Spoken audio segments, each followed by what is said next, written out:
প্ৰত্যেক দিনে আপুনি কিছু সময় উলিয়াই লৈ নিজৰ লগত কথা পাতক। যদি আপুনি সেইটো নকৰে তেন্তে আপুনি এজন মহান ব্যক্তিৰ লগত কথা পতাৰ সৌভাগ্য হেৰুৱাই পেলাব।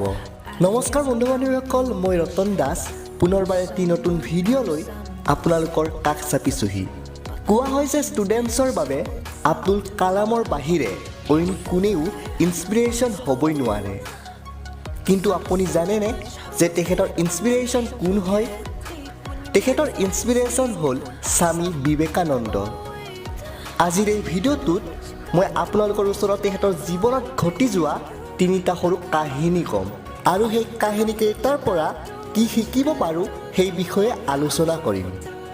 ভিডিঅ'টো আৰম্ভ কৰাৰ আগতে যিসকলে চেনেলটো ছাবস্ক্ৰাইব কৰা নাই তেওঁলোকে চেনেলটো ছাবস্ক্ৰাইব কৰি দিব আৰু ভিডিঅ'টো এটা লাইক কৰি দিব। Story number 1। এবাৰ স্বামী বিবেকানন্দই নদী পাৰ কৰিবৰ বাবে নদীৰ পাৰত নাৱৰ অপেক্ষা কৰি আছিল। তেনেতেই তাত এজন সাধু আহি পালে আৰু স্বামী বিবেকানন্দক প্ৰশ্ন কৰিলে, আপুনিয়ে নেকি স্বামী বিবেকানন্দ? স্বামী বিবেকানন্দই উত্তৰ দিলে, হয়, ময়েই স্বামী বিবেকানন্দ। সাধুজনে আকৌ প্ৰশ্ন কৰিলে, আপুনি ইয়াত কি কৰি আছে? স্বামী বিবেকানন্দই উত্তৰ দিলে, মই ইয়াত নাৱৰ অপেক্ষা কৰি আছোঁ যাতে মই নদীটো পাৰ কৰিব পাৰোঁ। এইবাৰ সাধুজনে সন্দেহৰ চকুৰে সুধিলে, আপুনি সঁচাই স্বামী বিবেকানন্দ হয়নে? স্বামী বিবেকানন্দই আকৌ সেই একেষাৰ কথাকে ক'লে, হয়, ময়েই স্বামী বিবেকানন্দ। সাধুজনে ক'লে, বিশ্বত আপোনাৰ ইমান নাম আছে, সকলোৱে আপোনাক চিনি পায়, সন্মান কৰে, আৰু আপুনি এটা সাধাৰণ নদী পাৰ কৰিব নোৱাৰে? কি আচৰিত! ইয়াকে কৈ সাধুজনে নদীটো খোজকাঢ়ি পাৰ কৰি দেখুৱালে আৰু আকৌ খোজকাঢ়ি স্বামী বিবেকানন্দৰ ওচৰলৈ উভতিও আহিলে আৰু ক'লে, চোৱা, মোৰ ইমান জ্ঞান আছে তথাপি মোক মানুহে চিনি নাপায়, কিন্তু আপোনাৰতো এনেকুৱা একোৱেই জ্ঞান নাই, তথাপি আপোনাক সকলোৱে চিনি পায়, সন্মান কৰে। সাধুজনৰ কথাখিনি শুনি স্বামী বিবেকানন্দই এটা মিচিকে হাঁহি মাৰিলে আৰু সাধুজনক প্ৰশ্ন কৰিলে, এইটো বিদ্যা শিকোঁতে আপোনাৰ কিমান সময় লাগিছিল? সাধুজনে ক'লে, 15 বছৰ। তেতিয়াই তাত নাও আহি পায় আৰু স্বামী বিবেকানন্দই সাধুজনক ক'লে, আপুনি মোৰ লগত বলকচোন। দুয়োজনে নাৱত বহিলে আৰু নদী পাৰ কৰিলে। নাৱৰ পৰা নমাৰ পাছত স্বামী বিবেকানন্দই এটকা উলিয়াই নাৱৰীয়াজনক দি দিয়ে, দুয়োৰে 50 পইচা ভাড়া। তাৰ পাছত স্বামী বিবেকানন্দই সাধুজনক ক'লে, যিটো কাম 50 পইচাত হ'ব পাৰে তাৰ বাবে আপুনি আপোনাৰ জীৱনৰ 15 বছৰ বৰবাদ কৰি দিলে। এই 15 বছৰ আপুনি সমাজৰ ভাল কামৰ বাবে খৰচ কৰিব পাৰিলে হয়, আৰু মই তাকেই কৰিছোঁ, সেইবাবে মোক মানুহে চিনি পায় আৰু সন্মান কৰে। সাধুজনৰ দৰে আমিও আমাৰ জীৱনৰ মূল্যৱান সময়বোৰ এনেকুৱা কামত অপচয় কৰোঁ যিবিলাক কাম একেবাৰে মূল্যহীন। গতিকে নিজৰ মূল্যৱান সময়বোৰ এনেকুৱা কামত ব্যৱহাৰ কৰক যিবিলাক কাম কৰিলে আপোনাৰ কিবা লাভ হয়।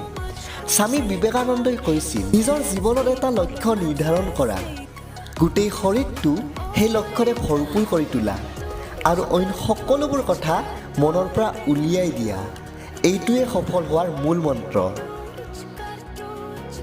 Story number 2। এবাৰ স্বামী বিবেকানন্দৰ মাকে ৰান্ধনী ঘৰত অৰ্থাৎ কিটচেনত কাম কৰি আছিল আৰু স্বামী বিবেকানন্দক কটাৰীখন আনিব কৈছিল। স্বামী বিবেকানন্দই কটাৰীখন আনি মাকক দিয়ে আৰু কটাৰীখন হাতত লৈ মাকে স্বামী বিবেকানন্দক কৈছিল, তুমিতো ডাঙৰ হৈ বহুত ভাল মানুহ হ'বা, বহুত মানুহক সহায় কৰিবা, বহুত মানুহৰ মৰম পাবলৈ সক্ষম হ'বা। স্বামী বিবেকানন্দই মাকক সুধিলে, কিয় মা?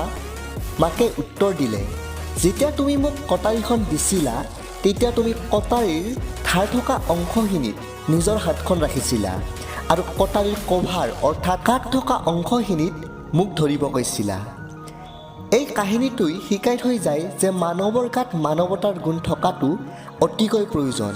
স্বামী বিবেকানন্দই কৈছিল, বছ ওহি লোক জিতে হে जो दूसरों के लिए जीते हैं।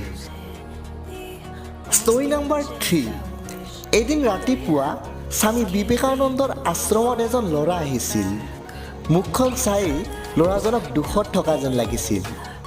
আহিয়ে ল'ৰাজনে কান্দিব ধৰিলে আৰু স্বামী বিবেকানন্দক ক'লে, স্বামীজী, মই বহুত পঢ়া শুনা কৰিলোঁ, দিনৰ দিনটো কষ্ট কৰোঁ, তাৰে পাছতো মই কোনো এটা কামত সফল হ'ব নোৱাৰোঁ।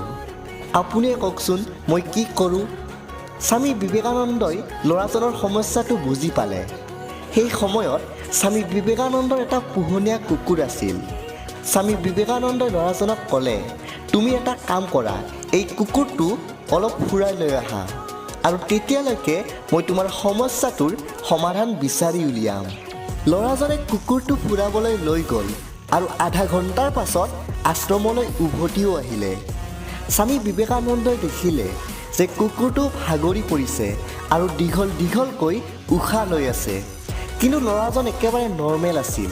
স্বামী বিবেকানন্দই প্ৰশ্ন কৰিলে, কুকুৰটোৱে কিয় ইমান দীঘল দীঘলকৈ উশাহ লৈ আছে? ল'ৰাজনে উত্তৰ দিলে, মইতো চিধা ৰাস্তাৰে গৈ আছিলোঁ, কিন্তু কুকুৰটোৱে য'তে ত'তে গৈ আছিল আৰু বেলেগ কুকুৰৰ লগত কাজিয়াত লিপ্ত হৈছিল, সেইবাবেই ভাগৰি পৰিছে আৰু দীঘল দীঘলকৈ উশাহ লৈ আছে। স্বামীজীয়ে হাঁহি এটা মাৰি ক'লে, এইটোৱে হ'ল তোমাৰ প্ৰশ্নটোৰ উত্তৰ। তুমি তোমাৰ লক্ষ্য পাহৰি মানুহৰ পিছত দৌৰা, মানুহে যি কৰে তাকে কৰিবলৈ চেষ্টা কৰা আৰু সেইবাবেই তুমি তোমাৰ লক্ষ্যত উপনীত হ'ব পৰা নাই। বন্ধু বান্ধৱীসকল, বৰ্তমান ছ'চিয়েল মিডিয়াৰ যুগ।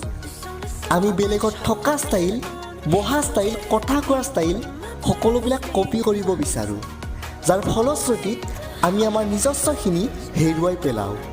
আমি মানুহক ফ'ল' কৰোঁ, সিহঁতে যি কৰে তাকে কৰিবলৈ চেষ্টা কৰোঁ। কোনোবা এজনক ছাকচেছফুল হোৱা দেখি একো নভবা নিচিন্তাকৈ আমিও তেওঁৰ দৰে কৰিবলৈ চেষ্টা কৰোঁ। গতিকে জীৱনৰ এটা লক্ষ্য বনোৱা, নিজৰ টেলেণ্ট আৰু ইণ্টাৰেষ্ট চাই, বেলেগৰ সফলতা চাই নহয়। কোনটো ষ্টৰী আটাইতকৈ ভাল পালে কমেণ্ট কৰি জনাব, আৰু যিসকলে চেনেলটোত নতুন ছাবস্ক্ৰাইব কৰি দিব। Thanks for watching. My name is Ratan Das, and Ratan Das says to all of you, never give up.